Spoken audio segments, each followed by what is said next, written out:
That's right. It's time to talk about synths. It's called Let's Talk Synths with me, Marshall.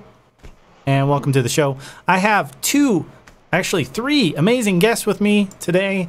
We have MrCowFood joining us on the left. And on the right, we have City in Ruin and Echocraft. How you guys doing?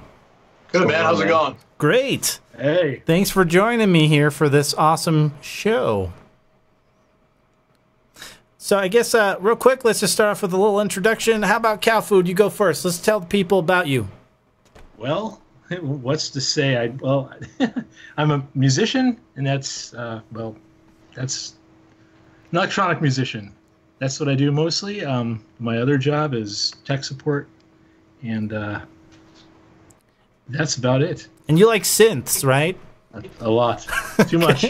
Good. Great. Nice to have you, MrCowFood. And over here we have City in Ruin and Echocraft. How you guys doing? What's going on, man? How you doing? Awesome. Pleasure to be here. Pleasure to be here. Oh, it's nice to be able to return the favor. I was recently on the Echocast podcast, which you guys can pick up. Just search Echocraft on any of your favorite podcast aggregators, and you should be able to find it. That was a lot of fun, man. Yeah, it was great. So yeah, tell the people about yourselves real quick. You want to go first, Lumpy? Sure, why not? What's going on, everyone? I'm City in Ruin. Pretty new to like the whole synth thing, but I've been making a lot of like synth, like horror wave stuff. I really like the creepy, just sounds. Kind of getting more into like that like club feel. Me and Jay Echocraft have an album coming out soon called Electronic Vampire, but so far so good. Not as good as Mr. Echocraft here, but gee, thanks. Working on it. Well, Zach also he's being a little modest. He's also a fantastic painter as well. He paints. He's an artist. He's a graphic artist and a digital artist. So if anybody wants some artwork done, he's really good at it. The album that we're working on, he did the artwork. I wish I could show you the artwork, but it's amazing, and we've shown a couple people, and they were just blown away by it. But yeah, so if you're looking for some artwork, this guy, so nice. Well, just don't kiss me. So my name is Jay, aka Echocraft, and I've been an electronic musician for 56 a long freaking time. That's all. Yeah, so I'm a synth enthusiast. I love synthesizers. My studio is surrounded by synths. I don't know, you can't really see all of them in here. I've played in various heavy metal bands, which is very interesting. That's what I grew up on, was heavy metal and blues and stuff. But I've always had a passion for synthesizers. So I decided to call myself Echocraft. I've already put out one album. I've been throwing out a bunch of singles out there, and I'm working on another solo album, more heading towards the like 80s synth wave kind of stuff. So yeah, man, and I got a YouTube page, YouTube channel that I've been working on, and it's nothing fancy. I just kind of throw stuff up there. I feel like doing something, I throw it up there, yeah, so here I am. Pleasure to be here, man. Oh, no. It's a pleasure to meet MrCowFood, by the way. Yeah, Hey. Nice to actually see his face and not some cow's ass. Right? You mean this? This was what I used for CowFood the last time he was exactly. on. Actually, I think the last two times. So now we got his real face here. You don't really look like a cow, so that's good. And you don't look like cow's food, which is, I guess, grass. So that's what it would be. Yes. Wonderful. We got a good. It's not veal. What's that? I said, hopefully it's not veal. Yeah. I worry so much. Well, you're in the same room with them, so be careful. That's true. So yeah, we've got a lot to talk about here. I wanted to get together actually after I came back from Knobcon, so I wanted to get a little panel together to talk about some of the news of the day. And we actually got a little bit more than I was expecting recently, because we had this little ditty drop in our laps here. And I don't know if you guys seen this promo. Did you guys get a chance to see this at all? Yeah, that 70s. Yeah, it's on the Moog website here. I saw some of it. I didn't see this part here, the intro of it. And there it is. Yeah. I saw this part of it. Yeah. So this is pretty odd and kind of weird, but there's a reason why Moog did this. Do tell. The last polysynth that they're claiming to have made was in 1976 called the Moog. And guess what? It's the exact same video, basically. Oh. So that's kind of the whole. That. I was wondering. Yeah. So and Moog posted this like the day before they made the announcement of the Moog One, and I remember watching this, going, "Oh, they're going to drop a polysynth. It's coming," and then they did. Wow, that's interesting. So it was kind of like a historical thing for them, and that's a really weird video, man. Yeah, they're pretty odd. That's for sure. Yeah. But I guess they're just trying to pay homage to their last polysynth. I always thought the Memory Moog was the last one that they did, and that was in like 1981 or 82 or something like that, right? That's what I thought too. But apparently, that may not be right because, and maybe the Moog company was under different ownership at that time, so maybe that's why. But you know, that's what it says in here. Yeah, Bob had lost the name. I remember. Yeah, he left the company and started making Mogafogers and stuff. Mogafogers and stuff. Yeah. Yeah, I had done some research on his company, but like in the description on this here, you know, it says for the first time, the first analog polysynth released from Moog in over 35 years. So, wow. I guess they're not counting the Memory Moog in that category. But which is odd. Yeah, but what do you guys think of the Moog One? We've heard it now. We've seen it. Lots of material online. Moog's been doing live streams for all week, pretty much every day. And we've got a Sweetwater, nice demo from Sweetwater. And yeah, love to hear what you guys think. Well, MrCowFood, you want to start? Yeah, well, sure. It's a whole fucking lot of Moog. And there's the F-bomb. I'll drop it first. You'll drop it. I mean, really, it's a whole fucking lot of Moog. Yeah, it is. Like, I mean, the thing that I'm most interested in is it's not just multi-timbral, but tri-multi-timbral. So that's 3 synths, analog synths in one big motherfucking box. Yeah, 45 pounds worth of Moog coming at you. Right. They said it's extremely heavy. Yeah. Oh, Matrix Brute, dude. Yeah, the Matrix Brute's pretty heavy. I wonder how much the Matrix Brute weighs. But yeah, they're both big daddies, that's for sure. I think yeah, because when I bought my Matrix Brute, I think that's what it said on the box. It's like 56. Yeah. It's a beast. I agree. It's a whole lot of Moog. It's a whole lot of Rosie, as they say. I have to say, I listened to it on several different videos that were on YouTube, and I gotta say, man, I like it, and I want one. And I don't even think the videos do like the sound justice. No, not at all. Because I think in person it's gonna sound way more warm. But it's gorgeous, and it's definitely, I was watching Sonic State last week, and Ty Unwin. I don't know if you guys are familiar with Ty, but he's amazing and super cool guy. I love when he rants and he goes off.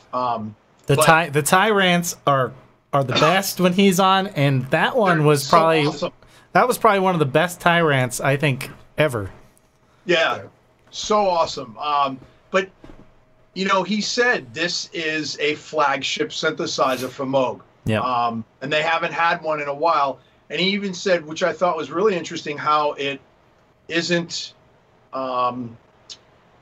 It's not like the modules and stuff like that. The modular synths that that Moog creates, is their flagship stuff. This is a flagship synthesizer, and I really think it's amazing. And I love Moog products anyway, but I was just like taken back by the price a little bit, and and I was also taken back on how great, like Zach said, it must sound amazing in person. Yeah. But even in the videos, I had headphones on, and I was blown away by the sounds. What's the price tag?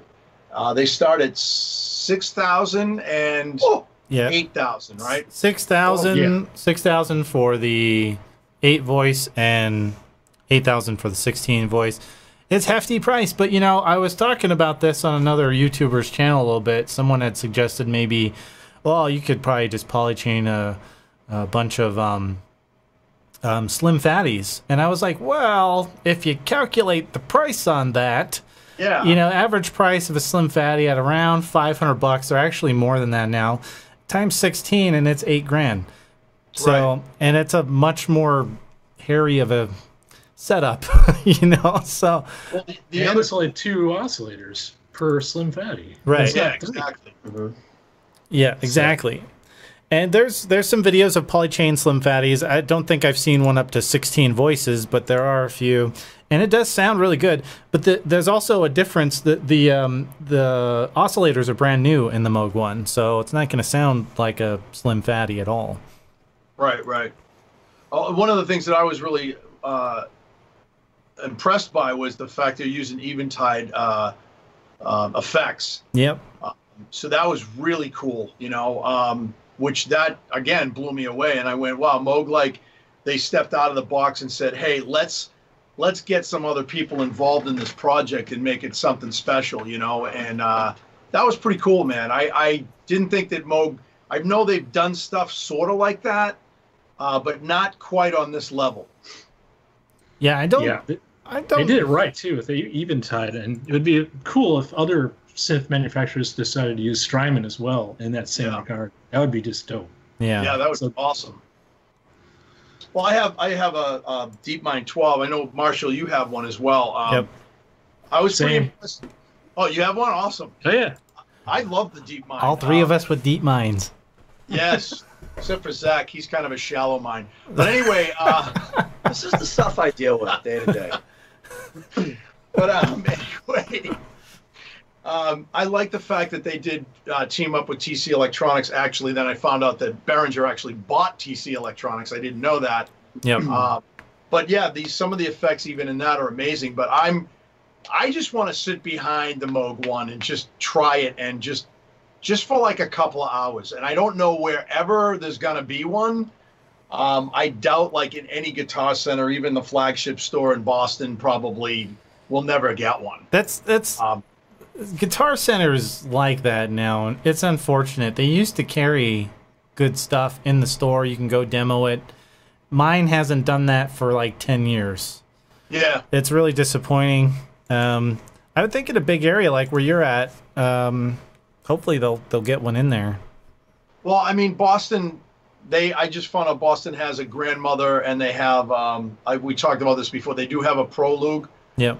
Prologue, however you say it. Oh, I know Zach, he creams his jeans every time. He wants one of those really bad, but That was actually on my list to get, and it's been kicked back now because of this, because of the Moog.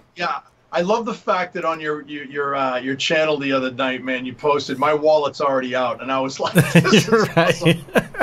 I had done a YouTube video, short one, about it too. It's when it was released, and I had put your picture up there, and I said, yeah, Marshall Arnold already has his wallet out. Oh yeah, I saw that, and I listened to your podcast.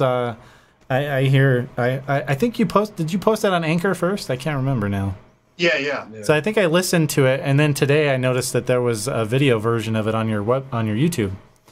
Well, that's what I'm doing now. I'm actually doing the Anchor podcast at the same time that I'm doing it live on YouTube. So it's kind of cool. I came up with that idea. I said, I'm tired of trying to edit stuff together and all that stuff. So I said, I'm just going to run the camera and go with it, Yeah. I don't like to edit things because it takes too long, number one. And number two, sometimes, shut up. Sometimes the stuff just, like this that just happened, why edit that out? You know what I mean? Right. It's funny. So just let it roll. Roll with it. Yeah. I wanted to bring up one more thing about the Moog, and that was I've been talking to some friends that were thinking about selling most or all of their studio in order to fund one of these, and I'm thinking, wow, that's probably the wrong move with this. And the only reason I say that is because what I said earlier is a whole fucking lot of Moog. Right. You're gonna get. I mean, even though they're different oscillators than they've been using, I guess I'm not familiar. But from what I've heard so far, and the jury's still out, it does have its own flavor. Even with 3-part multi-timbrality, it still has a flavor to it that if you don't round out your studio with other stuff, you're not going to get a fleshed out project. Absolutely. Well, and I would just like to point out the last time a bunch of people talked about selling all their gear to get something, it was called the M1. Funny that it's the Moog One now, which... But the M1 was the last time that I can remember people selling all their shit to get a single synth, and they probably regret it. Not that the M1 is bad. I love the M1. I use it a lot and stuff even now, but it's definitely not the only synth I would want. And you still have an M1? What's that? You still have an M1? Oh, no, I'm using the emulated version that Korg released. Yeah, I am too, yeah. But I mean, I use that in a lot of stuff, is what I'm saying, and I like the sounds from it. But it wouldn't be the only thing I would want for sure. And this in addition, this is going to make a fantastic addition to people's studios who are fortunate enough to pick one up. But yeah, definitely don't sell all your gear to get this. I would agree with CowFood on that. Absolutely. That would be a bad idea. Well, a lot of people, they'll talk like that, even like, modulars, and you'll hear people say, "Oh, I want to get rid of all my gear and just go modular," and I'm like, yeah, you might want to rethink that. You know what I mean? I love modular setups. I had one, but there's something. I talked to you about this before, Marshall. There's something about modular that just kind of does things to me that I sit there and I go, I don't get. Like when I could take something like a DeepMind 12 or like, even I love the Matrix Brute because it's so experimental. I think I get more out of that because technically to me that's like a modular system without using patch cables. You know what I mean? And a lot of modern synths have pretty extensive modulation routing capabilities. And there's a lot of that even in the soft synth world. Like Omnisphere is fantastic. It's got all kinds of modulation possibilities. I guess the main, and I don't know anyone that's really into modular. I haven't really talked to a modular fanatic yet, but I know a couple of them. The thing that I would think would seem appealing would be the ability to customize your own synth, basically, with all those components. That I could see as being a viable reason why, at least for me personally, why I would maybe consider getting into it. But ease of use is ridiculous. It's, you could spend like hours just patching stuff and never be able to reproduce it. We talked about that on your podcast. And if your goal is to be able to create music and, maybe in a few years you need to come back to that song for some reason and you want to reuse the same sound, maybe change up melodies, you're gonna have a hard time doing that.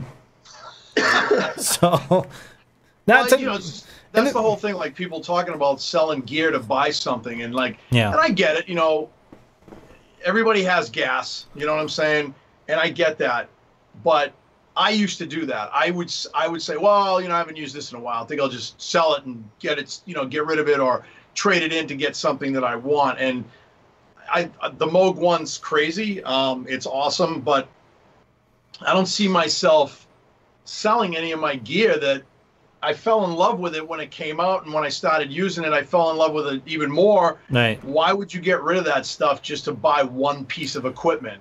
And you've already your gear, hopefully, and the Moog One's not going to sound like like a DeepMind 12. I'm pretty sure those are going to sound pretty different. So, and if you like the DeepMind 12 sound and you just want to add some Moog flavor in with, if you have the coin to drop on this boy, you probably want to keep your DeepMind 12 because it's not going to sound like that. That's kind of I think that's kind of the gist of what we're saying, I think, right, guys? Yeah. But, Yeah, I'm pretty impressed with it. Obviously, I've been kind of gushing over it. I made a whole video just breaking down some of the features, and yeah, I'm a big fan of this. And yeah, the price notwithstanding, it's a flagship. It's going to be expensive. And again, if you take 16 Slim Fatties, it costs the same, and you actually get less feature functionality out of it in a way messier setup. So I think it's a good deal. It just it is a pricey, expensive synth because it's the big dog. It's what they're making. It's replacing the Voyager XL, which was what, almost $6,000 for one of those, $5 or $6,000. It was mono. It was a mono synth too, was it? I mean, I know that it did do duophonic, or was it? I don't know. Actually, I never looked into the Voyagers because they were pretty expensive when I started getting into everything. What about you, CowFood? I'm not sure if it's paraphonic or duo, but I think it might be. But either way, it was above my price point. Right. I ended up with the Slim Fatty. Yeah. Which I still have. Me too. That and a DFAM. That's I wish I didn't get rid of my little Fatty, and I did. Yep. See, there you go. I got rid of it and bought an SEO2. Oh no. Well, the SEO2 is pretty good, actually, and it's pretty badass. And I've got their Studio Electronics released a little expansion box for that. I've got one of those that I'll have to demo on the channel at some point. Did you get one? Yeah, the EXT box, I think, is what it's called. It's hooks up via CV to your SEO2, and it basically fixes the whole stepping and the filter issue that they had. Really? Yeah, I think I'm going to order one, man. I was checking that out. I said, wow, this makes a lot of sense. Yeah. So if you've got an SEO2 and it's like $140. Some people are going to be like, well, I shouldn't have to pay that, but you can also use it with other gear. So it doesn't have to be just for your SEO2 button there. I just totally hit the wrong button. Cool. And I noticed too, like you can get like the wooden sides for the SEO2 and for that box. Yeah. To match and stuff, so give it that little that nice classic synth flair. You know what I mean? Yep. Mm-hmm. I think they charge extra for those. They charged me $14 just to get the metal ones. Oh, really? Yeah, to have it match. That's Shit. How much are the wooden ones? I don't know. I think it comes with the wood ones, but they didn't send those to me either. I thought I was going to get both sets, but I didn't. Oh. So maybe it's just $14 extra if you want the metal, and yeah. Well, I think it's cool. I checked it out when I saw it online, and I was like, yeah, this looks like something I definitely want to pick up. Yeah. But I guess we could probably move on from the Moog One, unless any of you other gentlemen have anything you'd like to add to the conversation. I do. Oh, okay. Go ahead. I just want to know one thing. Are you going to purchase one? And if you do, are you going to do 8 or 16? I have one on pre-order. Oh! And I am doing the 16 voice. So wow. Yes, answer yes to that, and I'm getting the big one. It doesn't, CowFood and I were kind of talking a little bit before the show. Didn't make sense to go with the 8 voice. It's only a couple grand more. May as well just do it, And it doesn't seem like Moog's going to let you upgrade it later on. At least that's what they were saying in the chat rooms when I was watching their stream. So, yeah. Well, I mean, you can't do that with like a DSI sequential anyway. So you either buy the 8 or the 16 voice, even in that keyboard, right? Well, so, I think the Rev 2 you can upgrade. Actually, do you know anything about that? Really? I'm not sure. I want to say sure on that one. I want to say that you can. Now I could be wrong, and if I'm wrong, the comment section is the master of all knowledge, and they will certainly let us know. But yeah, I think you can on the DSI Rev 2. Well, I'm just gonna have to we're gonna have to fly out there and have some coffee with you, and then go check out your Moog One, dude. Yeah, for a couple months. Right. Yeah, right. He's gonna charge you $500 every minute. Right. I'll just I'll put you up in the room over here. Well, it'll cost you like $25 a minute. It's like a 1-900 number now. Just kidding. I would never do that. But I was gonna say though, if the Moog does end up somehow allowing to upgrade the 8-voice, you're going to end up probably paying another $4,000 down the line to get that 16. Yep. So it's better to just go. It's just better to go with a 16 if that's your intention. Yep. Yeah. I agree. It made sense. I was thinking about doing the 8. My Sweetwater guy was like, "Yeah, you kind of run out of voices pretty quickly with that three-part multi-timbrality functionality in this." So I was like, "Yeah, actually, you're right, and it's only $2,000 more." And then I was just like, "Okay." So didn't take too much to push me over that edge to get to that. It made sense. So. Plus the fact, I mean, when you're talking to the guys from Moog anyway, it's really kind of cool. Now, did you talk to somebody at Sweetwater or Moog? No, my Sweetwater rep had me in mind. I'm sure he knew about this when I called him the first time to ask about it when there was rumors. Yeah. But so he put my name on one and called me as soon as they came out, pretty much. And I was like, let me see if I can figure this out. And I was lucky enough to be able to figure it out. So there will be one here. That's awesome, man. The end of this month. That is totally awesome. Yeah, I'm excited. I can't wait to see you do videos on it. It's going to be awesome. Yeah, I can't wait to use it and just play with it. It's going to be great.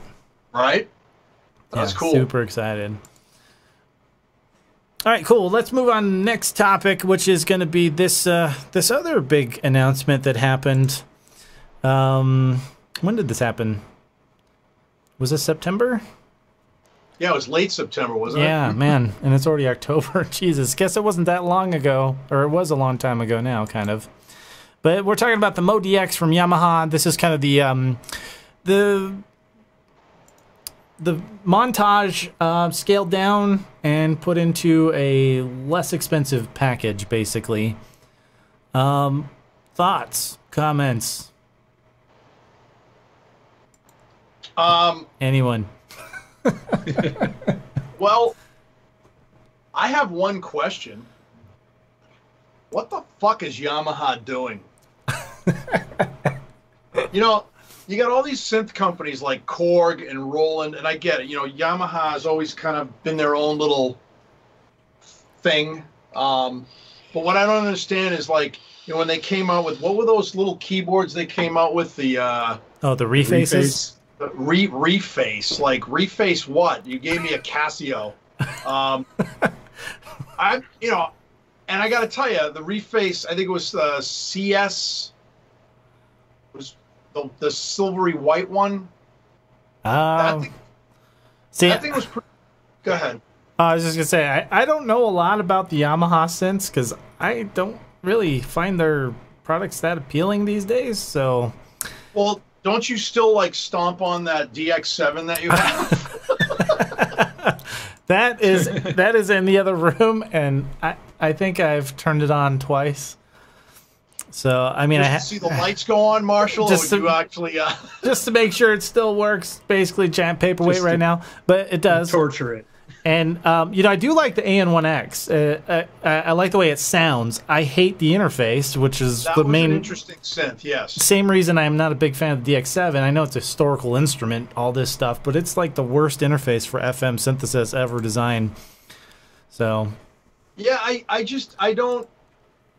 You know, they got off on this. I had a motif. I'm not gonna. Please don't hold that against me. Oh, great. We gotta hang up on you right now. I'm just kidding. And well, at the time, I needed an all-in-one workstation, and and I had a bunch of other like smaller synths. I had a bunch of like Korg Electribes and stuff like that, and those used to be a lot of fun to play with. But I actually had a Fismo. There we go. But you guys don't know what a Fismo is, do you? I don't. It sounds not like a cool thing, is it? Is sparkle. It cool? It's got sparkles in the paint, doesn't it? Oh my god! Yes. It's like a Planet Fat module. It's all purple. Yeah, no, it actually was interesting. But that's getting off topic. So I just want to. So I had this motif, and I liked it. It had some, you know, classic, you know, sounds and stuff like that I needed to use at the time, and. You know, and then I was like, all right, cool. Motif's cool. It's a solid build. I mean, anything Yamaha makes is a solid build. You know, there's no question, right? But then they just kept doing, you know, the motifs. Was it the Mod D66, the Mod D motif this and little motif, fat motif, this motif. I'm like, guys, how many fucking times can you like turn around and re-fucking build something, put a new name on it, and still have the same engine? It's just like, repackage it. Well, is this? It's, yeah, and then they come out with this thing, you know, and a lot of people are like, you know, I mean, not to put any of other YouTubers down. A couple of the guys, I'm not even going to mention names, but a couple of the other guys that, you know, I follow and watch, you know, they were all like, oh, I got the new, you know, what's this thing called? A MODX? The MODX. It's MODX. Oh my god. It's the MODX. It's supposed to be a play on like the DX7. And a motif, right? Yeah, and in a montage, I think. Right, but before the montage, there was the motif. Okay.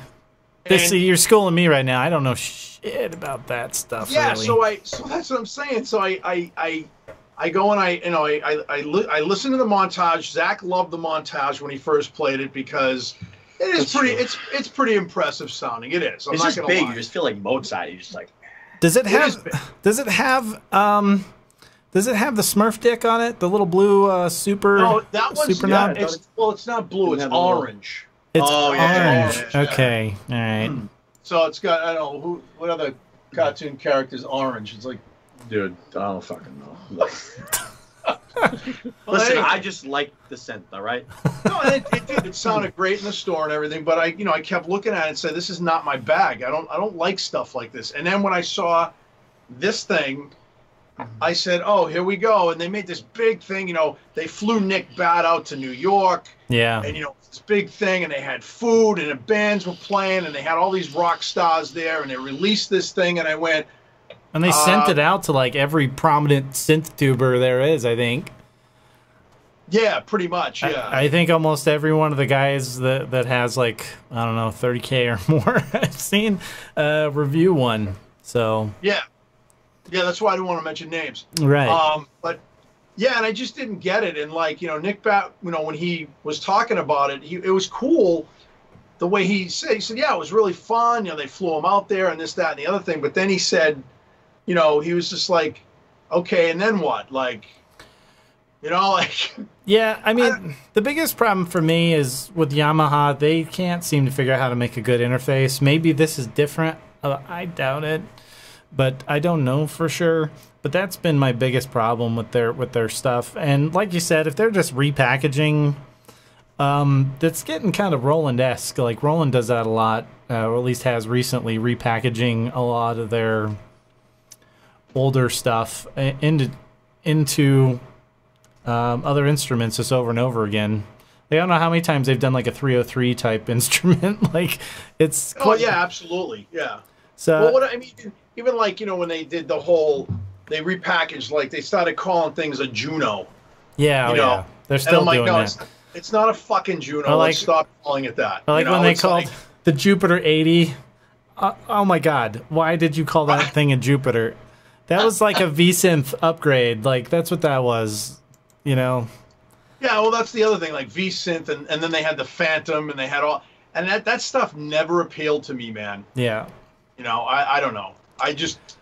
I like stuff that, like, if I want to wipe out all the presets in it and just create my own, that's kind of like what I like to do. And a lot of these synths, you know, these packaged, I call them like, we used to call them general MIDI packages because that's what they remind me of. Yeah, kind of. You know, like the sound canvas, you know what I mean? Like, I don't know, this stuff never appealed to me. The only thing that I liked in the beginning back then was like the M1. That synth changed a lot of the way we did things and the sounds that you were able to get, because it was really the first basic sampled playback keyboard, you know. Yeah. That sounded good. Well, the D50, it was before it, but it wasn't multi-timbral like the M1.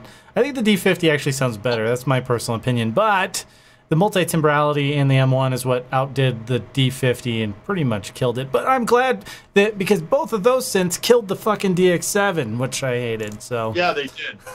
And the wave station. I actually owned a wave station. I love that synthesizer. I actually still use the software version of it. Yeah, that Korg Legacy collection, man, it's valuable for some of those vintage Korg style synths from the 90s and so forth. Well, that's 80s and 90s, I guess. But yeah. Well, I was wondering. I mean, MrCowFood hasn't chimed in, and I have diarrhea of the vocal cords. I'm sorry. No, it's fine. I just want to know what you think of it. What I guess, okay, for one, I'm guessing it's like a cut down version of the Montage. Is that basically what it is? Yeah, as far as I understand, it's almost actually the same. It's not that cut down, other than I think the sample rate is lower, and I'm not sure what else is limited on there, but it didn't seem like it was as cut down as what you would expect for the price difference between them. It's still up there. That's the thing, though. So the Montage is what, 3,000? Yeah, something like that. Might be more than that, like 3,500. Yeah, it's like I thought it was $4,000. I thought it was $39.99. Yeah, it's $4,000.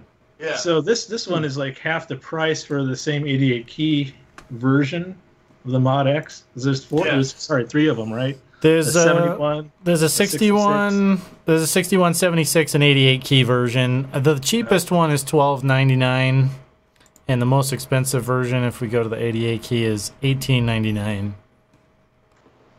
So that's I think the whole point of it.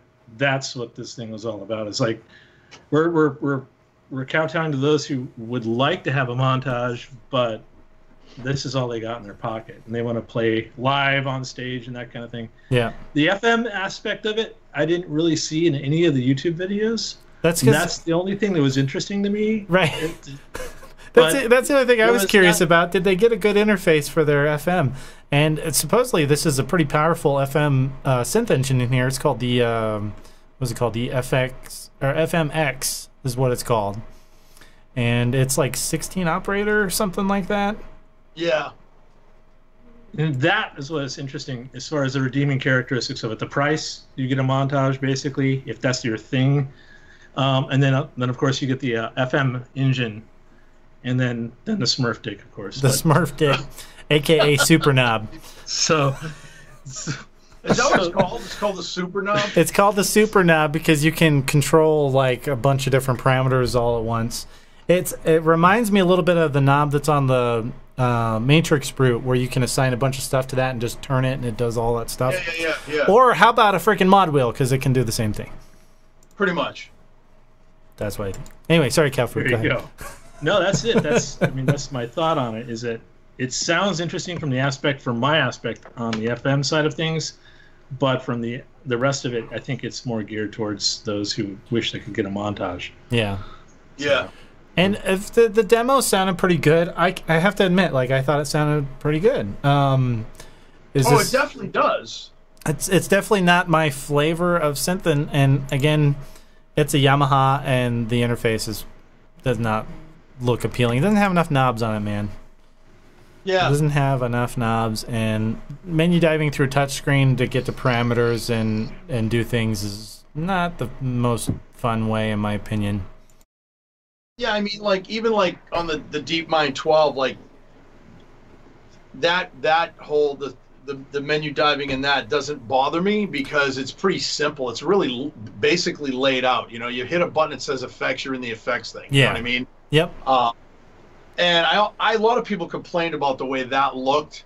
The screen, I like it. It looks vintage to me, but that's because I grew up around that era where there was shitty LCD screens. Right. So, well, most of the screens were also like a little freaking mail door window, you know, to try and get through everything. So yeah, I mean, if the UI is done correctly with the screen, that's all good, you know. And I think the DeepMind 12 is fine. Most of the menu diving in there is going to be to get to the modulation routing and some other deeper parameters like with the effects and things. But it is actually not too bad to control, you know, to program from the panel either. It's a touch screen, isn't it? Yeah, is it? I think so. X is a touch screen. I haven't. Yeah. I don't think I've ever touched it with my fingers. Well, at least it's not. Well, never mind.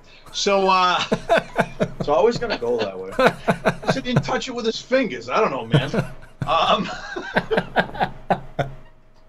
right, let's keep it clean. What about you, Zach? You into?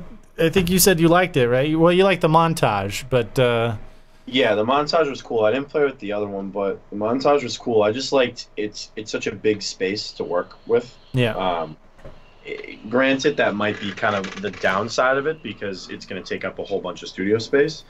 But like when I played it, and I mean, I played around with it for hours, and I just enjoyed how it was very full. Mm. You know what I mean? It Like is. you hit a key and it's like in your face. It's not like, it takes a minute to ramp up. It doesn't sound warm and then sound cold, doesn't sound off.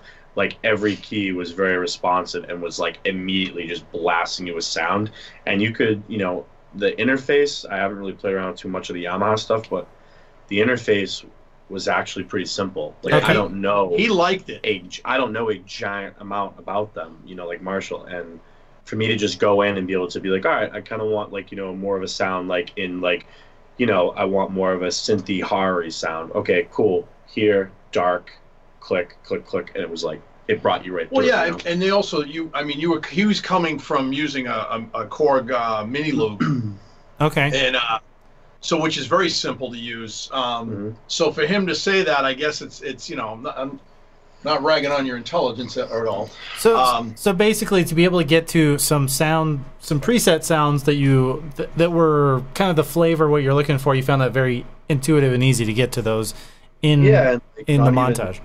Yeah, not even like really like understanding a terrible amount. Like, mine is more in like just raw piano, but like understanding of like, the UIs and stuff like that. Mm-hmm. I mean, I'm not really I haven't dabbled too much in it. I've only been doing it for like 2 years. So Yeah. for me to be able to pick it, I mean, I'm a fucking moron when it comes to this stuff. For me to be able to pick it up and Yeah, you're even, a synth virgin. not even be Well, Echocraft, you got to get him into programming some of them sounds, buddy. Yeah, Well, and even the editing wasn't bad. Like when I would go in and pick a sound and then be able to change it around. I mean, everything was kind of laid out, like what you could do, like attack gain. It just seemed Okay. to me it seemed simple. I don't know, well, what see, comparatively that's to other stuff. but that's the interesting thing. Like, somebody like Zach who really hasn't had a whole like experience with a lot of synthesizers and menu diving. Maybe somebody that has a fresh outlook on something like that are able to approach it in a different way than any of us would, because he was like, well, what can I do to make this thing work? That's Right. the way he approached it. How can I get this sound out of it? So I mean, I don't think it was. And he got what he difficult. wanted. So that's got actually what he wanted, a testament to the design, especially for somebody who's fairly inexperienced with synthesis in general. That's maybe it's not a bad synth after all. It still Well, has that's The price tag just scared the shit out of me. But I mean, right. other than that, I mean, for me, like usually I'd do stuff like mini lug, stuff like that, and let's see, 400. yeah, stuff in your 4,000. studio and everything when we make music. But for me to just like walk up to it and be like, okay, cool, on, click, click, click, okay, let me tweak that a little bit. All right, much sounds a lot better. It just sounded like very full to me. It sounded very warm. It sounded full. It didn't sound awkward to me like a lot of other synths that I'll pick up and just I will play. say there was a lot of warmth to the stuff that you were doing, which was kind of impressive because I'm an analog nut. But I mean that was impressive. But then again, there's a lot of plug-in synthesizers that sound freaking amazing. Yeah, what is the Arteria Arteria, collection? yeah, the that's- Arteria collection is amazing. Yeah. It's amazing. Yeah, Arteria makes a very nice range of plugins that emulate some old school synths, including the amazing DX7. Yeah, it's pretty cool. I hate DX7s. I'm with you, man. But I gotta tell you, I use the one in Terrier. The V6 collection. Yeah. Excuse me, and I there's a little button you click on and it actually lets you get under the hood. Yeah. So so Arteria knows how to make interfaces, I think, pretty well. I think they've been able to show that even in their hardware sense. The Matrix Brute is amazing to work with, as is the only other Arteria synth that I own that's hardware is the Mini Brute, which I did some live streams, sound designing with that, and it was a lot of fun. Yeah, So, maybe it's cool. and I think with a really menu heavy synth like a DX7, like a M1, like a D50, an editor or some kind of VST emulation is probably a good way to go with those, because you're going to be in the menu almost the whole time anyway. It's not a lot of fun versus an analog synth with a bunch of knobs that you can get in there and tweak, because you're hunting and pecking and going through menu here, menu there, and it's probably laid out a lot more user-friendly on a screen on a computer. And I think that would make sense actually that Arturia would with the DX7 emulation be able to design something that makes it a little more user-friendly. Yeah. Yeah. Yep. So I haven't used that one yet, and yeah, I rip on the DX7, but it's because it's brown. It has no knobs, and I hate it. But the sound, It's like shit brown. the FM synthesis technology, and I've said this before, is fantastic. I think it's a great form of synthesis, and just the DX7. This is what you need, man. Yeah. Yep. So, Oh yeah. This thing's awesome. what is that? Still haven't plugged it back in, but it's awesome. Volca. Oh, it's the Volca FM, right? Yeah, the Volca FM. It's great. Great little synth. Yeah. It's cute. Runs on battery if you want. I just got some great sounds out of this thing. Bass sounds too came out really nice on Yeah. this. FM bass Volca's is killed me, man. FM bass is, it sounds amazing anyways, I think. Do you have Yeah. any Volcas, CowFood? Yeah, I have all except for the kick, and I think that's the only one I'm missing. Okay. So yeah, I've got all of them. They're amazing. I really want the kick. I've been wanting that for a long time. They were having a deal where what was it? You would buy. I forget which synth it was, but they were giving away a kick with a purchase. Really? And it was only $300 for both. Oh, I saw that. Awesome. Do you remember Where what that was? if you bought, because I almost did. Well, actually, I didn't almost do it because I didn't see it till after. But I had bought the Korg Monologue, and That's what it was. And That's the synth. on Sweetwater, I think it was on, maybe it was on Guitar Center, I can't remember. One of the two of those guys had a deal where you bought the Monologue and you got a free vocal kick or something like that with it. Wow.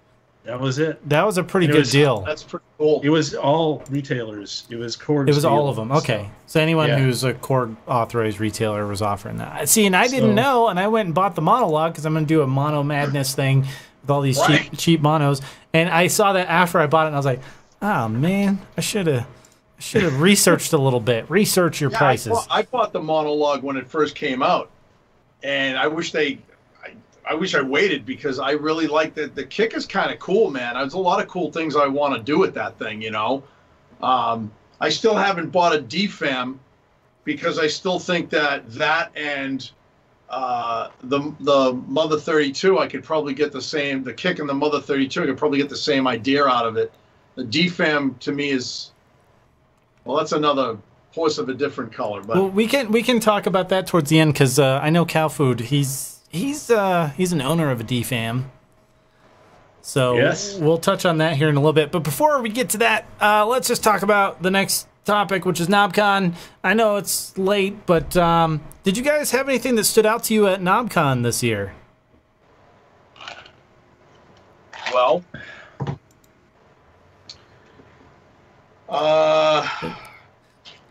Doesn't sound like anything super crazy jumping out at anyone here. well, I can jump in here. Sure. yeah, do it. The Decker's Dream was the first thing that came to mind. That's a multi or duo. Oh my God, I can't even think. Multi-timbral analog, Yeah. 8 voice, and they've got those things. I think they've got it down where they're putting them out quickly now. So that thing looked amazing. It sounds amazing too. It's based on the CS80, and it's a beast in and of its own right. Now, let's see. I think I saw this and that's not a bad price. No. for this either. Well, total price $37.49. What is this up here then? Well, you can get the kit and you can build it yourself. Oh. Or Yeah, Okay. It's a, what do they call it? DIY, do it yourself. DIY. DIY. I don't know. I can't talk. Do it yourself. Hey, you know what? Eat a dick. You mean a super knob? Yeah, eat a super knob, Yeah, man. super knob. Sorry. Yeah, I was looking at that myself. That's pretty cool, actually, and it sounds really cool. Yeah. Yeah.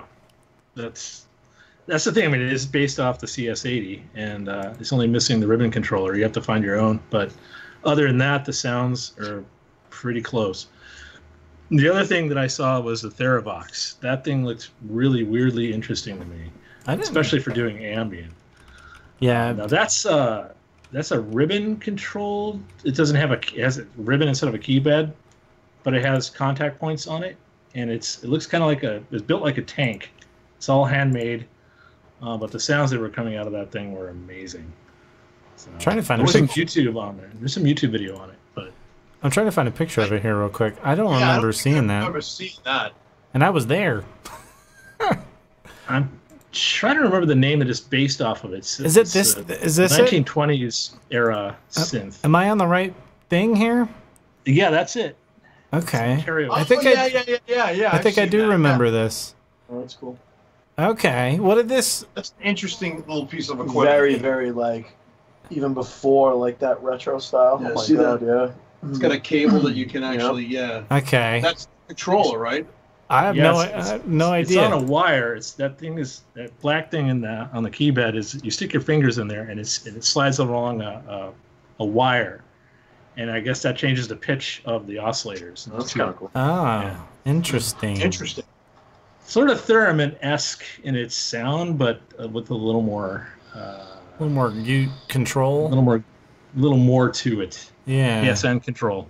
Okay. Yeah, and CowFood, for those who don't know, is an ambient producer of music, or a music producer of ambient sounds, or however you say that. Yeah, sure. It's esque, Aphex, early Aphex Twin-esque, that kind of thing. Oh, that's cool. Yeah. Yeah, I definitely want to check out your stuff, man. I need to I got some old stuff up on SoundCloud, but I'm starting to put some new stuff up. I put a small track up there not too long ago, a couple months ago, Well, dude. using a Dreadbox. Yeah. Oh, So- you have a Dreadbox? Yeah, I got the Nix and the Erebus. Those are my two, Wow, It's so cool. Yeah, those are the dark ambient boxes Yeah. to have. Yes. very nice. Yes. Yes. So You need to buy that a while Yeah, ago. you did. And I didn't. Just saying. Just saying. So is that about the main thing for you there, CowFood? These two items, and then anything else? Oh, as far as what I use in my studio? No, I mean As far what as- for what stood out I'll at. show you though. Okay. This is the Synthwave King. You should have one in your studio, right? You better have one. No, I don't. All right, I'm jealous. The OB6. The OB6, man. Yeah. That thing. It, Oh, it definitely was something that crossed my mind several times to get one, but then I watched a video by Retro Sound comparing that to the original, and I was like, I don't know. Oh, you're talking about the OBXA versus the OB6. Yeah. That's not what it was meant to be modeled after, per se. I don't Okay. think they ever said that. But anyhow, for Knobcon, that's the two things that I saw that I think needed and warranted a little more attention. yeah, that's cool. I'm gonna have to check that out. Was there any? For me, Yeah. I'm sorry. Go ahead. No, you're good. I was just gonna ask you. What about you guys? So for me, first of all, did you get a chance to meet Suit and Tie Guy? I introduced myself, but he was in the middle of a very big issue, I guess. So it was just really, really brief, but I did get to face-to-face meet him. I have him on my Facebook, so I've talked to him a little bit online, but that was face-to-face, and it was just real quick. So, but yeah, I did get to meet him. That's cool. Yeah, I know. Like, he had a whole bunch of stuff. Like I'd seen different clips that people were sending in. I don't know if you're familiar with Air Monkey, but he was there as well, and he was putting up some clips too. Yep. I wish I would have seen him. Yeah, I watch Your Monkey. I have one of his subscribers. Yeah, Jim's a super cool guy, man. Yeah. And he actually mentioned to me, he says, when I get back from Knobcon, he says, I want to talk to you about your podcast. And I'm like, cool. So hopefully I'm going to get him on the podcast. Sweet. But yeah, Jim's cool. But the thing that stood out for me was, I'm trying to wrap my, I love Behringer. Love them. Again, DeepMind. I've got a Behringer board. I've got a bunch of Behringer stuff. I'm trying to figure out why they're going all balls out on cloning. When they come out with the DeepMind 12, they come out with the Neutron. Okay, the Model D, biggest success I think that in a long time for them. They've come out with something, as far as a piece of equipment goes. I'm not talking about keyboards because they really never did that. Right. They did controllers and stuff. The Neutron is cool. The Neutron, and yeah, man, the guys from Midas really have their shit together, and like, but I'm trying to figure out, like, okay, how many more TR8s or TR808s and 909s do we need? How many more? I mean, don't get me wrong. I've got 5 drum machines, okay? Right. So for those of you who have been living under a rock, Echocraft is talking about the Behringer cloning of some very famous Roland instruments, specifically the RD808, which is a clone of the TR909, basically, or 808, excuse me, the TR808, and a clone of the TR909 was prototype of the case was shown this year at Knobcon, the RD909. And I got to talk to the gentleman at Behringer about this. And these instruments look great. They sound, at least they didn't have a sound demo of the 909, but the 808 sounded really good to me. I think that the reason why Behringer is doing this, especially these particular items, is because Roland has not really actually officially released anything that's kind of like this. It's a dedicated thing. It's like the original, like a reissue kind of thing that's analog. They had the TR8 and the TR8S, which I think the 8S is pretty sweet, adding the ability to add samples in and everything. There's something, I got one. It's awesome. But I think that there's some people that still rip on Roland because it's not analog, and it's, people still have complaints about what they've been doing with their vintage reissues, basically. And I think Behringer is smartly trying to come in and capitalize on some of that. Whether or not I agree with everything that they've ever done, no, I don't. But this is, I think, from a marketing standpoint, pretty smart move. It's basically broken the internet a couple times with the Behringer D, the DeepMind 12, and now with these things. Like they're sucking all the oxygen out of the room with these announcements, and they've shown themselves to be very good designers and engineers, and they've made products that sound great.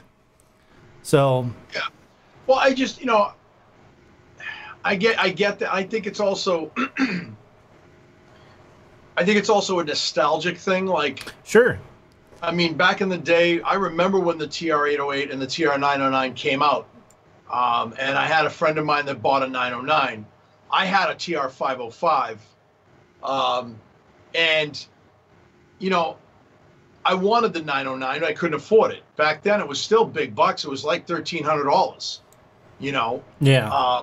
And that was brand new, and, because I ended up buying a TR09 because I always wanted one, And the 909 may not be as big a deal. Think about it. I don't think that the 909 is not fully analog or analog at all. Is it? Is it mostly samples in the original? No, I believe what it was the drums were samples, and I think the cymbals though were not. I think those were actual. That was an analog generator.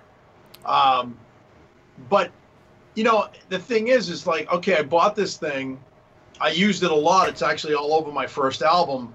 And so isn't the TR-08. The TR-8. I love that drum machine because, I always wanted these but couldn't afford them when I was a kid. Right. So so for you being someone of that... old, yeah, go ahead. Yeah, I guess. I wasn't going to say that, but I mean, I was not old enough to be able to buy synthesizers. Didn't even know what a synthesizer was when these were out and available new. But so having something that looks more like this, it's of the size roughly of the original with all the quarter-inch outputs. That's not something that is appealing to you versus, say, the TR-8 that you own? It is. So I'm just that's kind of why I think they're doing. That's all I'm saying. Well, yeah, no, and I understand, and I'm not. Trust me, I'm not ragging on Behringer at all. I love if anything. Even Zach knows I'm a defender of Behringer big time. We have a guy that we work with that, you know, I told him I bought a Deep Mind. He's like, oh, Behringer, oh, poo, you know, and I'm like, I was like, bro, like you haven't even heard it. Like it sounds amazing. It's a great synthesizer. It's built well. You know, whoop, you moved the camera there. Don't assault me on camera. You know, listen, next time I'll do more than that. But you know, I defend them a lot. I've always had Behringer gear. I remember years ago I bought a Behringer compressor. That's how it was spelled. It was spelled with a K, very German. And I used that for a SID station. And I shouldn't talk about this because I'm going to get emotional because I got rid of my SID station. No. Yeah, that was a stupid thing to do. You knew, just real quick, you know who told me about the SID station? I didn't even know about it. This guy. MrCowFood. Really? Yeah, he's the one. I'm old too, man. Have you heard of the SID station? And I was like, no, what's that? Did you ever own one? No, I didn't. I wanted that, and I don't even think chiptune was a term back then. Well, no, it wasn't actually. But the thing about the SID was it was noisy, and they actually said that if you buy a SID station, make sure you buy a Behringer compressor. It's one of the best to quiet it down. So I kind of use it as like a limiter and a gate. Right. And I love that little synth. It looked like a telephone. It needed a telephone on it because it just had a telephone touchpad.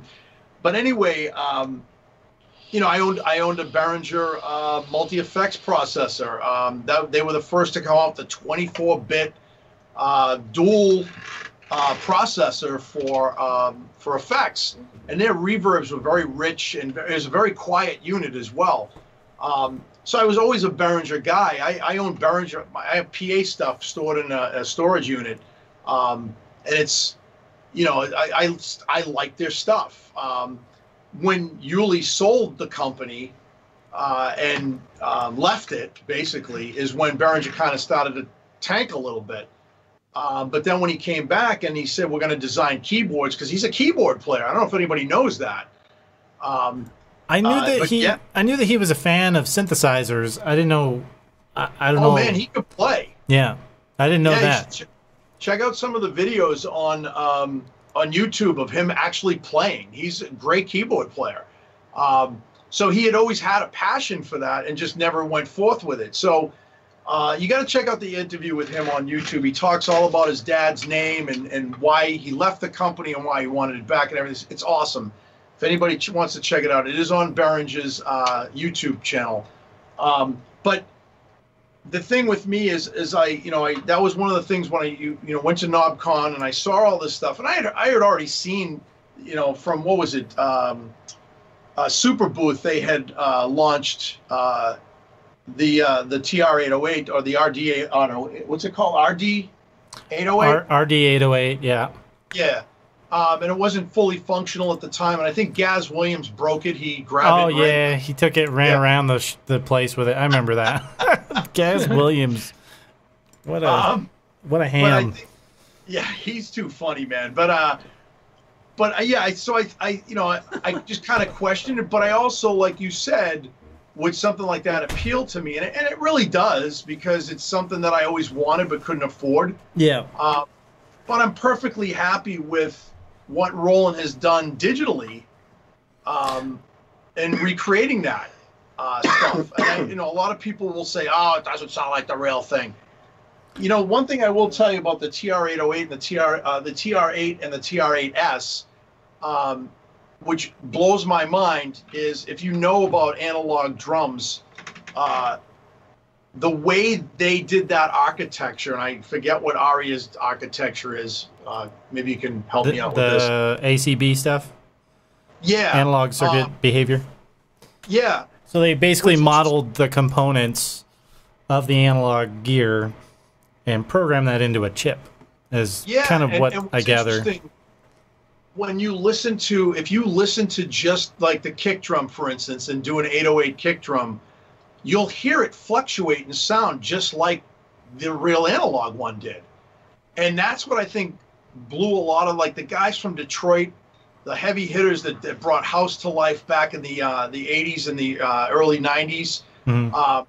Those guys couldn't tell the difference when they had blindfolds on. That impressed me, and that's what made me want to buy it. I said, well, this is amazing. I can't afford a real 808. Even today, they're stupidly priced. Yeah. And, well, I shouldn't say that. Can I not afford it? Yeah, I probably could afford it. Do I want to pay that kind of money? No. Well, and why would you? You have basically the digital equivalent in your TR-8. I own the TR-08 as well, which I love, actually, the small form factor for the drum machines. Yeah. The only thing is, I wish it had dedicated analog outputs for audio for the different parts, so that you can multi-track the thing. And that's the only thing that they still haven't done correctly, in my opinion. And the Behringers, does it not use the USB bus to route the different parts out? You can definitely set it up that way, but the problem is that if you're someone like me who works on a Windows machine, it's a big pain in the ass to try and combine multiple interfaces into a single thing that your DAW can see. So what you would have to do is essentially disconnect your main interface in Ableton or whatever DAW you're using, and use that for while you're doing that, and then switch it back. And it's not. I don't want to do that. I just want to hook some cables up. And I'll be honest with you, I did that. I tried that with the TR-8 when I first got it. I was like, oh, cool, let me try this. That was a pain in the ass. I'm like, I already have an interface. I have a very expensive high-end interface. I'm like, I don't want to disconnect the thing. You know what I mean? Yeah, just put more outputs on it, like the original had. That's right. Seems. I totally agree with you on that, man. Yeah, totally. That's the big for me. The Behringer versions, if they sound great, and that would be the biggest draw for me. Even though I own stuff that can already do those sounds, and there's a lot of sample banks and stuff that people have that you can get these sounds already. But to have the tweakability and to have the ability to multi-track the different sounds into my system is kind of a big deal, and that's where Roland, I think, kind of missed the mark on those, and I think that's why you're seeing these. But you got to also understand, Behringer, they also took a classic synthesizer, the Mini Moog Model D, and cloned that into a Eurorack module, which sounds fantastic, and undercut the price of the original reissue by like 10. So if they can do it for cheaper and it sounds the equivalent, there's going to be defenders of that mentality. So did you actually get a price from the gentleman from Behringer, or did you? They didn't have any official pricing announcements at the show. I asked them, and they said we don't have anything yet, but it'll be around the $400 mark. All right, I'll tell you what. If it's around that mark, I will actually sell one of my drum machines and purchase that. Oh my God! Don't do it. Because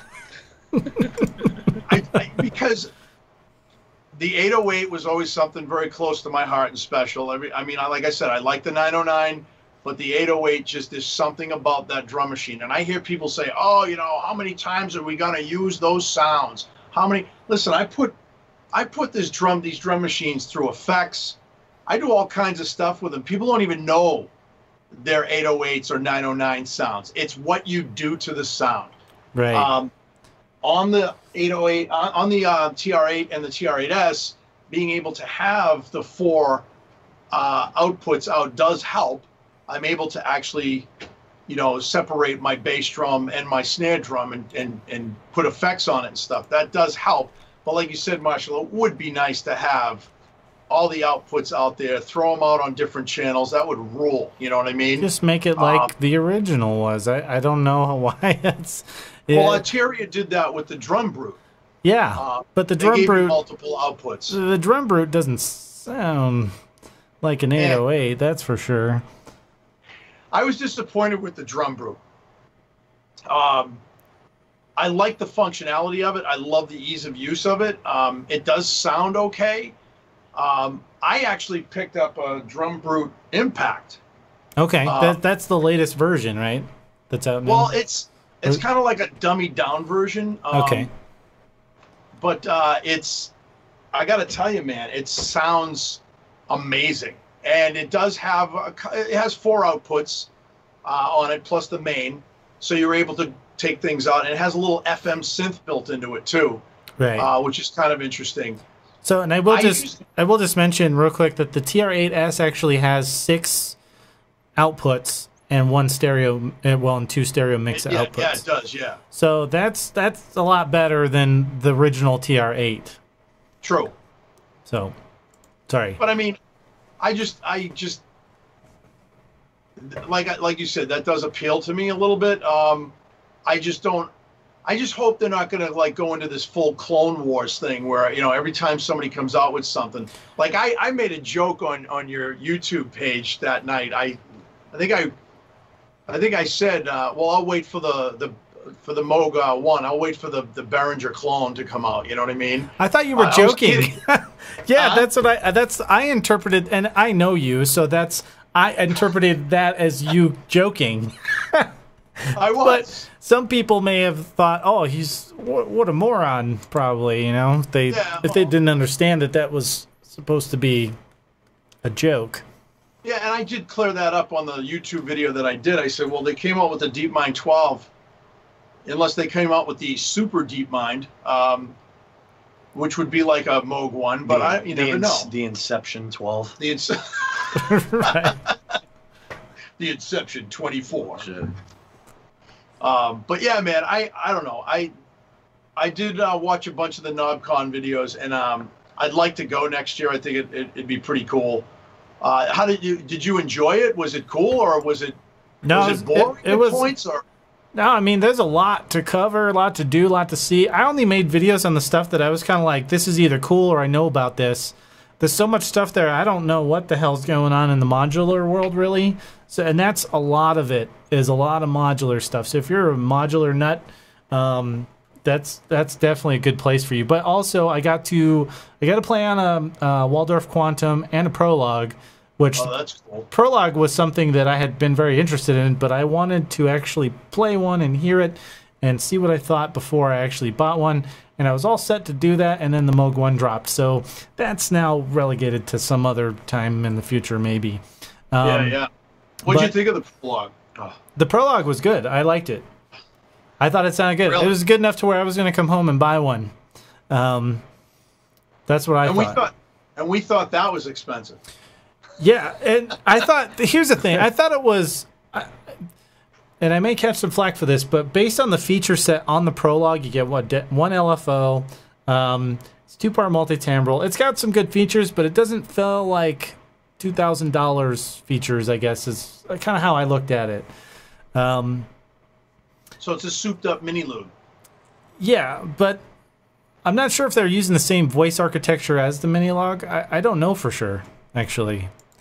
I should have asked the guys at Korg about that while I was over there. But the thing is, it does some really great...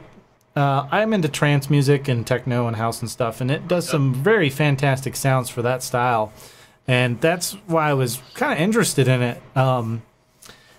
it just felt like it was pretty limited. But they had the digital oscillator, which had some possibility of being a very cool feature that nothing else has that I can think of in that way, where you can program oscillators for this thing actually in code. So it's not like just load a sample like the Nord Wave, but you can actually program oscillators for it, which is, it remains to be seen whether, how powerful that will be in the long run. But well, yeah, when they mentioned that, I know that they said there were going to be like third-party people doing stuff like that, but really nothing has come out of that yet, right? I've seen a couple come out. I don't know how many off the top of my head. I don't, like, if Korg, they might if they were smart, they would put a spot on their website for it where people can easily find them instead of having third parties have to try and advertising, because it helps the longevity of the product, I would imagine, to have third parties doing that and offering those for sale. That would be interesting if they did that, because I know they do that with the Minilogue. They actually have packets that you can, well, there's only, I think, 3 out now, packets that you can buy and download of new patches that they came out with. And I think they're free, right? You don't have to purchase them. A lot of times the manufacturers will release patch banks for free on their website, designed by somebody, some boutique artist or something. Is that anything for you, CowFood, in that whole realm of things, like the Prologue? Is that, I know you and I had kind of talked about it when it was originally announced. Has it grown on you at all? The only thing that comes to mind again is that it just sounds too good. I kind of like a little bit of dirt when it comes to an analog, even if it has digital oscillators. Something a little more to it, a little more float. It's just almost like it's been really tuned too well, so it has almost a pristine sound to it. But that's still where I stand on it, I guess. I've only heard so much from it though, and maybe I'm sure there's going to be updates in firmware and whatnot. But yeah, that's why I like the Minilogue, because it's a little dirty. It's exactly. It's got some grit to it. Yep. Same with the Monologue. Those two are great. And what's his name? He left Korg. He's the guy that initially designed the Minilogues. I can't think of his name offhand. But he was not a part of the Prologue process, as far as I know. Oh, the guy that designed the Minilogue and the Monologue, right? I can't remember his name. The designer, and the Volcas. He's the one that kicked off this whole analog in a small box craze. Pretty much. That was him. Man, I can't remember. I can't believe I don't remember his name now. But yeah, I know who you're talking about. He wasn't part of the Prologue process, so that's maybe part of the reason why I didn't grasp into it or find it. He left the company and went to a Swedish company, he said. That's where he was going. I don't know what company that would be. I mean, I don't. I'm trying to think of Swedish. You got Electron and you got Clavia. Who else is Swedish? Propellerhead, but they're kind of a software company, I guess. There's probably some more. Those are the ones. Those are the big ones I can think of off the top of my head, anyway. I was just thinking, like, Electron. I mean, that would be kind of cool if you went there. But Electron has their own way of doing things and their own interfaces. A lot of people don't like Electron products because they're kind of difficult to use, from what I understand. Is that your experience, CowFood, with those? Because you have some Electron. It is backwards. You have to rethink how things are set.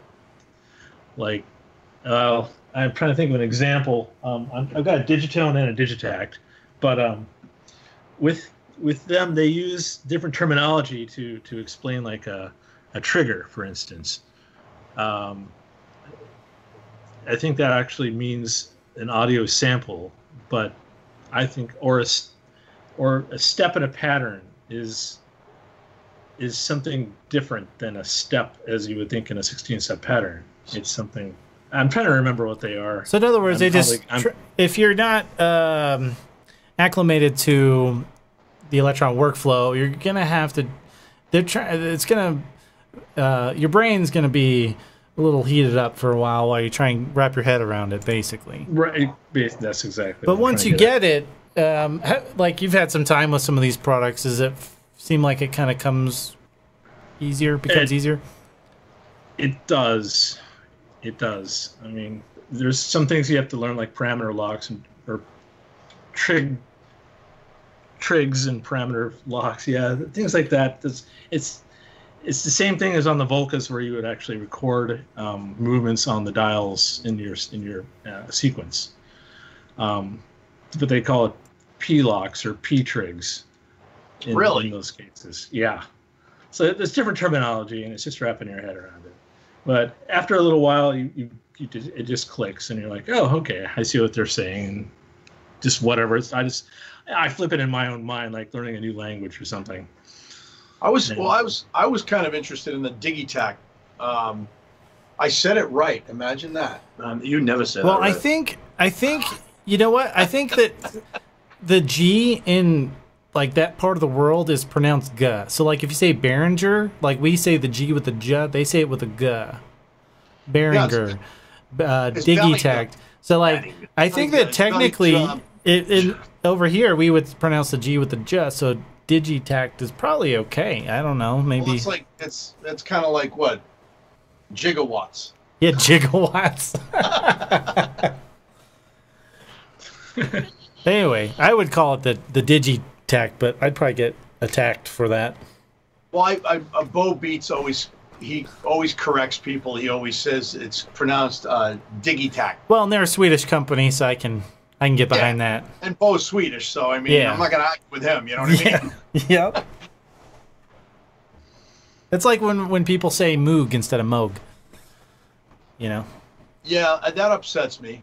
I remember seeing Bob on. He said, "This is how you pronounce my name." Right. And still, it's funny because Brits can't pronounce the name. No, they cannot. You know, it's Moog, and Moog. Yep. But I try not to give them too much hassle over that anymore. It's like, why you kind of fighting against the current there? You're not going to change it. Well, yeah. Plus the fact that they speak better English than we do most of the time, anyway. So right. Well, it sounds like Bostonian guys. It sounds more. What do you say? Like it sounds more intellectual. Like if you have somebody reading something that's in an English accent, it sounds like they're very smart. Envelope. Open the envelope. Excuse me. Aluminium. Anyway, yeah, I think we're gonna just kind of open it up to some general discussion here. So I know that MrCowFood has acquired quite a bit of gear since last time we chatted and wanted to talk about a few things. So we could do that, and then Echocraft and Zach, if you guys have anything you would like to mention or talk about, feel free. Cool. Well, I did pick up quite a bit of stuff, but there's one thing that I was thinking about changing as far as my workflow, and that is using one of these. It's a looper pedal. I'm going to start using loopers as opposed to first maybe Ableton or whatnot. Just cool. Just the overdubbing process is I find very interesting for ambient style music. So, and I don't know, I just picked it up tonight, so I gotta like really sit down and think about how it's gonna and just get down into it. But it's gonna be a different process, and I think a lot more fun than staring at the screen. Right. Yeah, a little more interactive with the rest of your body than your wrist. Exactly. And let's see. What about your DFAM? Your DFAM? Oh, yeah. Tell us about that. DFAM. DFAM is an interesting beast. It's kind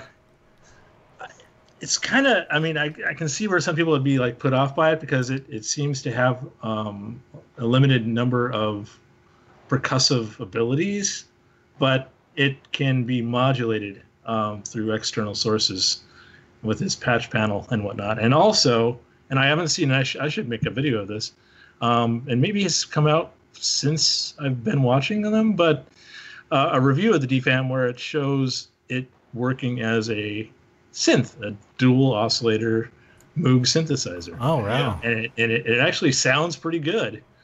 In fact, I kind of dig the sound of it better than the Slim Fatty in some ways. So, Oh, wow. I'll have to dial in that patch that I had, and I was using my Arturia key step to just play it. But it can be more. It is more than a drum machine, as I think other reviewers have said. I think of it as a synth burst, but they never show it as a synth, and I decided to go ahead and do that. And Well, it's called the D-Fam. The drummer from another mother, like drum is in the name. So Right. I think that showing it off as what the selling point is to be an analog drum synth is primarily the main purpose most people would pick one up. But the fact that it is able to do some analog synthesis in a good way, like if you prefer it in some ways more to your versus your Slim Fatty, that's a big deal. Yeah, it is. I was very impressed with the sound. I didn't expect that to come out of it. So the other thing I've been looking at, as I guess I kind of pointed out, is the whole guitar pedal scene. And this is another one I've decided to pick up, which is, let's see if I can get that on the camera. It's the Lo-Fi Junkie. Oh, that those are thing. cool. Yeah. It's good for synth too, and they've made a modular version of that pedal as well. That and the Muff Factory, but I didn't pick that one up. I was debating it, but I've already got a Proco Rat, so I decided that's enough fuzz, I guess, for me. And one other one that I picked up, one pedal that I wanted to show off here, and that is Specular Tempest, and that's this thing. This thing is... Oh, all right. Now you got me going.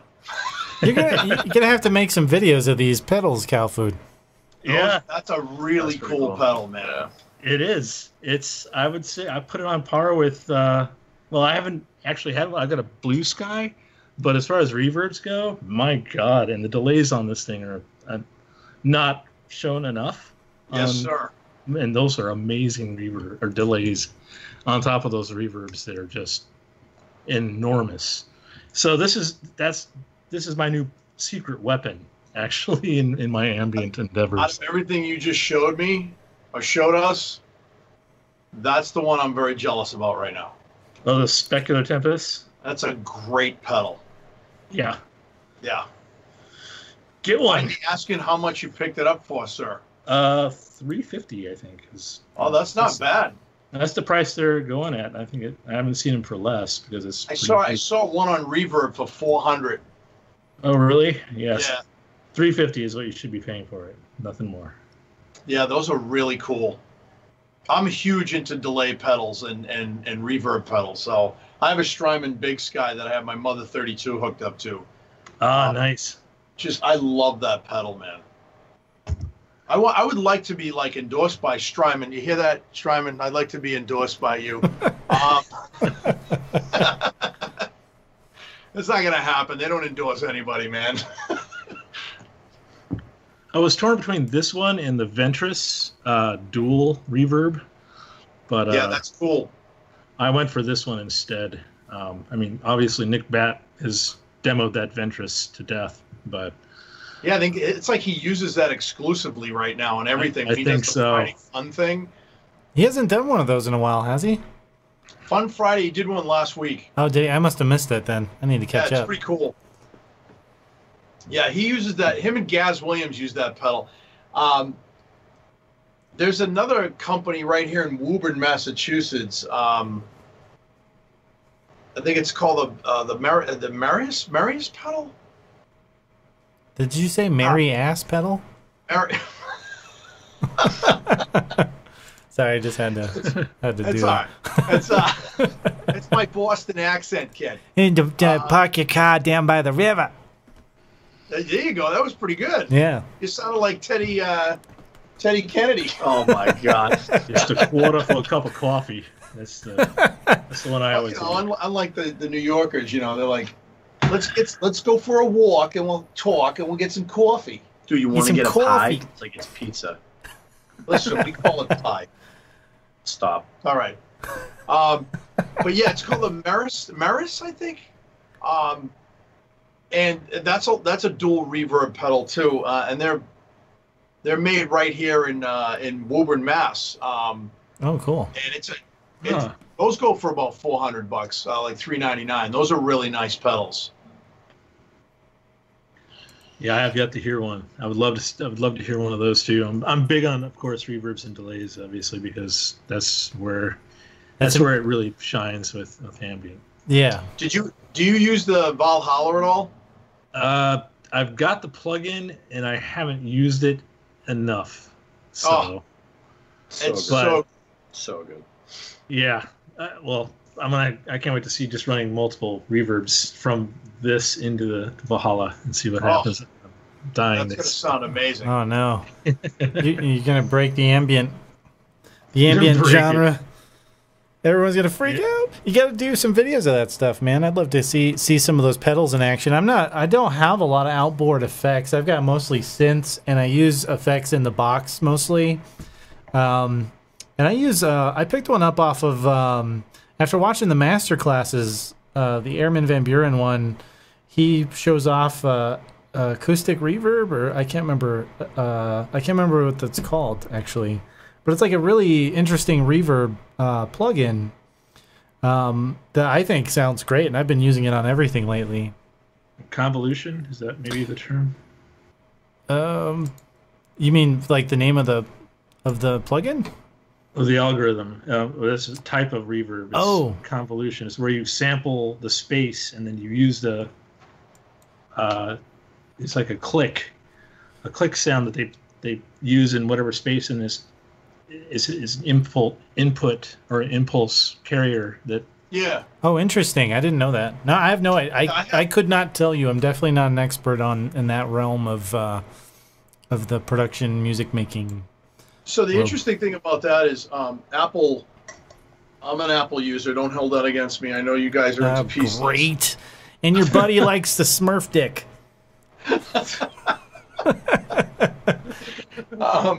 But there's a little app that comes with every Apple computer. It's called an impulse response app. And what's cool about this app is you can take a laptop, put it in the middle of like a bathroom, for instance. It sends out like that click like you were talking about. Right. And then it takes the algorithm of the room, sucks it into the computer, and then you can use in Logic. I use Logic. Don't hold that against me either. But I like Logic. But you can then bring it into the there's a reverb in Logic. It's called the space reverb. And you can actually take the rooms that you recorded with the Impulse app. Oh, that is cool. Put it right into that. I've done it. It's amazing. A friend of mine had done it it was like a, I guess like a, what they used to use back in the war. It was like some kind of bomb shelter thing. And he literally brought, there was no lights in there. So he brought in a flashlight, his laptop, Brett from Astro. And he put his laptop in the middle of this bomb shelter. And he's a drummer and he's a guitar player, but he used this particular ambient noise or this reverb that he created on a snare drum. And I can't even tell you it sounded unbelievable, man. And it was so big and boomy and roomy. And he did that just with his Apple laptop using that impulse response app. That is cool. Right, yeah. Now, really cool stuff. That's awesome stuff. Yeah, I definitely wouldn't hold it against you using a Mac. I build PCs, so I have these here because I can build them and for less money get more power kind of thing. But one of the things with the Apple products I think that is very intuitive is, you remember how I was just talking about how you can't combine multiple interfaces? Well, you can actually do that in an Apple machine, can't you, fairly easily? Yes. That is a huge benefit to working with one of their machines. Yeah. Well, Zach, he has had Apple computers, but he builds his own machines as well. Right. He's a PC guy. He's a gamer. A gamer. A gamer kid. Gamer. Gamer kid. Oh. Except Siri still can't fucking understand One me. last Down by the harbor. pedal that I use. Dude, I tell This is Siri, Friday. I say to Siri, I'm like, I say, hey Siri, put on Jurassic Park, and she like pops up with a fucking Robin Williams, Patch Adams movie. Jurassic Park kid. Drives me insane. Yeah, I said pack. You gotta throw the kid at the end of it, everything though. When you say kid. it. Yeah, kid. All right. All right, kid. There you go. Billy bag of fucking donuts, kid. Fucking bag of donuts, kid. Sorry, CowFood. What were you saying about? You had something? Just one last pedal of the El Capistan. You probably know that one. Oh, That's my last secret weapon. So that's nice. Those are are very the ones nice. I use. Did you say you had a blue sky? Yeah, I do, but I don't know if I'm going to be using it as much now that I got that Specular Tempest. So The blue sky though with the Capistan is awesome, man. It's a nice sounding pedal. yeah, it is. I agree. I wish I could take the camera and show you my various pedals. I have 600,000. yeah. You've They're all got connected right now. Echocraft. You have a pretty large amount of gear in that little space. Yeah, You it's do some scary. good. You got some good. I don't know what you call it. Space management going on in there. Wire management. That's Zach. Zach's job is to do all the cable management. But Well, yeah, to fit. If I showed you my desk though, right now I have the Drum Brute Impact connected to a TC Electronics flashback, and I got a Guitar Center reverb that was made by TC Electronics. It's the Hall of Fame, but it's called the Arena. It has some really nice like tailed reverbs, like the very shimmer effect that I use. But right now he's shitting himself because the wires are like everywhere. It looks like freaking spaghetti. I'm surprised he came into the room. Dude, I spent days wiring this studio, and then like the next day he calls me and he goes, Zach, and I was like, what? He goes, you're gonna be angry with me. And I go, what the fuck did you do with the wires? I didn't even know what he was talking about. I was like, what'd you do with the wires? I came in and the wires were everywhere. Yeah. Well, because I get gear, I want to hook it up. Well, just Play. tell him to get to work recabling. He's gonna trip on a cable and knock something over, and we'll see how much you want to get to work. I have. No, actually, I need have to almost move. done that myself. Tripped on I need to something. move. But the cable wise, like you just get like in this room, and I'm gonna do a studio tour once I get some of these new synths in here. But there is Zach, you're gonna freak out. There's cables that run all on the floor over here. Yeah, don't even show. I can't. Well, it's like right now I have a USB connector going into a hub. Zach, look, and that's going into like a little. It's going into like this little light thing that I have that flashes off and on, and it's just hanging there, man. I don't even. Dude, people came to my house for the UFC fight for the Conor McGregor versus Khabib, Yeah. and everyone that came into my house was like, "Dude, is any of this stuff plugged in?" Because my wires are like you don't see them at all. Like I'll drill through metal if I have to. Like I don't care. People are like, how'd you plug this stuff in? I'm like, it's all plugged in. I just don't like wires. Because I'll watch a movie. It could be the best movie ever. So modular is like a nightmare for you. Oh my god, dude. no. I don't. If you play with modular, I don't fuck with you. Like I don't talk to you. When I had my modular system, right? Stop. He's looking at it. He goes, "What the fuck is up with these wires, dude? How do you deal with that?" I go, "That's part of module. That's what you got to do." It physically and emotionally drains me to watch that stuff happen. I'm like, He's like, "Can't you unplug that shit?" I'm like, "No, I'll lose the patch." Because then the wires will be looking like nice and all uniform, and then some motherfucker grabs one and puts one across all of them, and I'm done. That's what I did. I'm done. Can't do it. Can't do it. Sorry. Oh, that's hilarious. You got to make a reaction video, taping Zach watching some Eurorack patching videos. Like what? Who's the guy that comes on the Sonic State now? Matthew Hudson? Is that his name? Yeah. Have him watch some of his patching videos. Oh my god. Yeah, you lose your shit, dude. Dude. What's it? There's this other guy too. Flux from Flux with it. Yeah. Yep. Ken Flux. Yep. Ken Flux. I should show him some of his studio videos. There's freaking wires everywhere. Dude, I'll call out to work tomorrow, and I'll just call him and just be like, "Hey, I'm coming over. We're gonna color coordinate some stuff." Ken would probably be like, "All right, man, cool." You know? Yeah. It's gonna makes me stressy. Stressy. Stressy. That's a new one. That's a new word. It makes it stressy. I like that. I don't like it. Any new projects going on with either of you? I know Echo. You guys were talking about some releases. Any time frames for those? I just released a single a couple of weeks ago called Sky Chariot. It's very ambient, 80s like synthwave. There's no drums in it. Well, yeah, I used the drum brute impact for is basically some interesting analog sounds that I get out of it. So that's what's on that track. But for the most part, yeah, just kind of. I released Neon Cafe in September, and I got a lot of responses on that track. My Spotify went up to close to what was it? Over 1,500 listens. Yeah. Because of that track. So I kind of said, maybe I got something here. So I decided to start heading more writing into that kind of stuff, which is weird because back in the 80s, I wrote music like that and never thought it was like 80s synthwave. It was 80s music, you know what I mean? Right. So it's like, I'm kind of dabbling back into that, and it's weird because I write a lot of like kind of trance, like house, kind of like experimental stuff.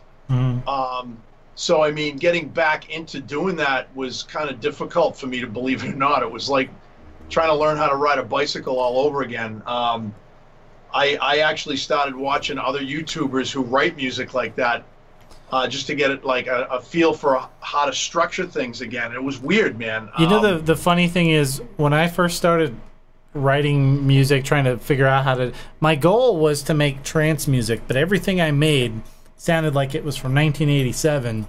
And I remember being so pissed, and people would listen to my stuff, be like, that sounds 80s. And now that's cool. Yeah. Right. Like, super cool.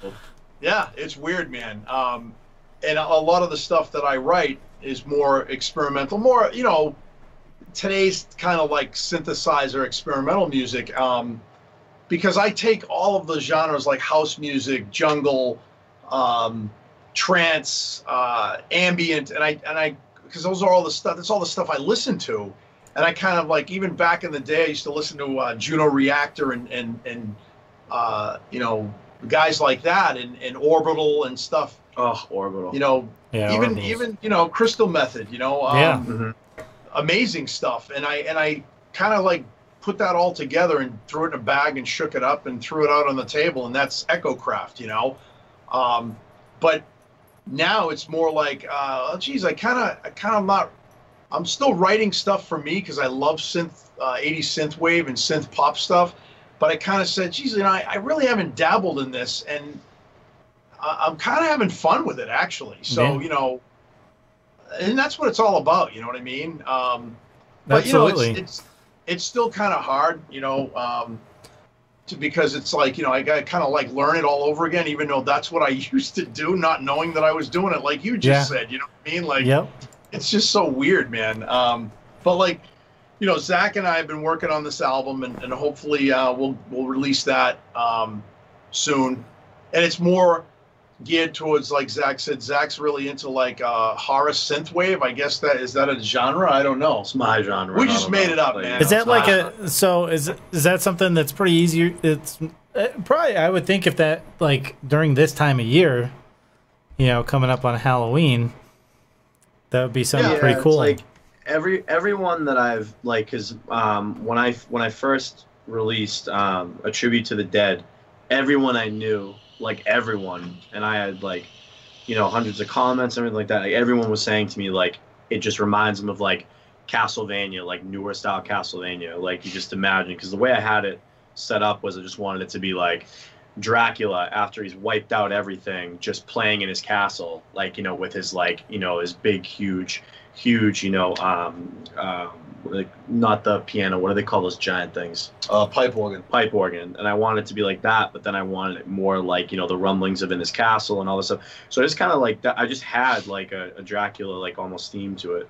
And then a bunch of people said that. But I think this time of year, yeah, I've gotten more plays from it. Yeah. I co-produced that. He did. He did. That's cool. I had to throw that in there. What about you, CowFood?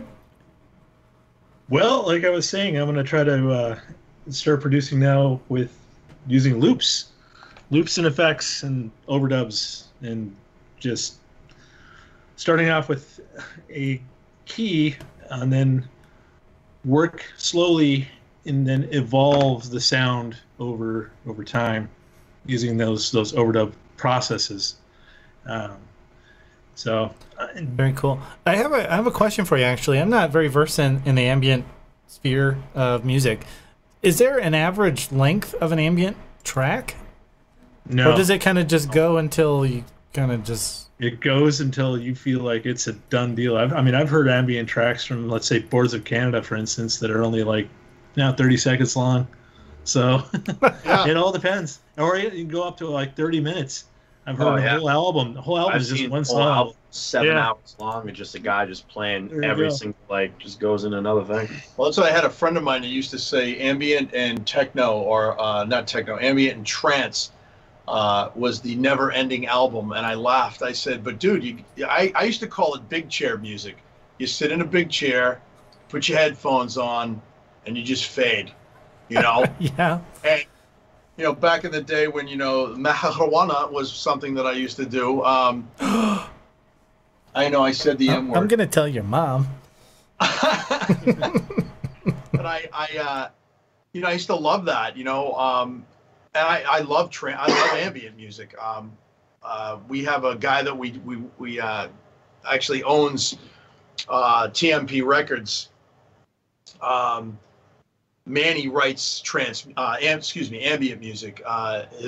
He goes under the name of Trova, and his stuff's really good, man. It came on. I was driving to work the other day, and it came on in the car, and I was like, "Who the hell is this?" And I'm listening to it. I'm like, and then I looked at my watch because I had it. It was on my Apple Watch, and I looked at it. And I said, "Oh, it's Manny. This is great." You know what I mean? Yeah. So I mean, it's nice. You should definitely check his stuff out. That's on Spotify as well, and Apple Music and everywhere else.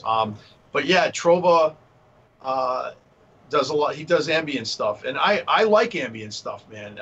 We used to call it chill music back in the day. You'd be hanging out at the club and digging some trance and techno and stuff, and then they'd have chill rooms, and you'd go in and they'd just be playing like some really ambient stuff, and it just kind of relaxed you, you know. So when you got back outside, you were chilled, you know. It was nice. The blue room. Yeah, exactly. And yeah, the orb that comes to mind. Yeah, So, yeah, they were. I know what you mean. The good old days. Back in the day.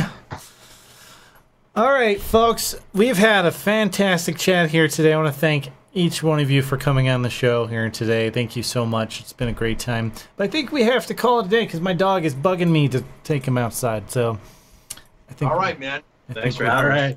Thank you very much, Marshall, You for bet. having us. And MrCowFood. It's been a pleasure, my friend. Yeah. Likewise. I'm glad I got to meet you guys. Yeah, absolutely, man. Very And cool, I definitely want to check out your stuff. Yeah, definitely. We'll keep in touch. All right, cool. All right.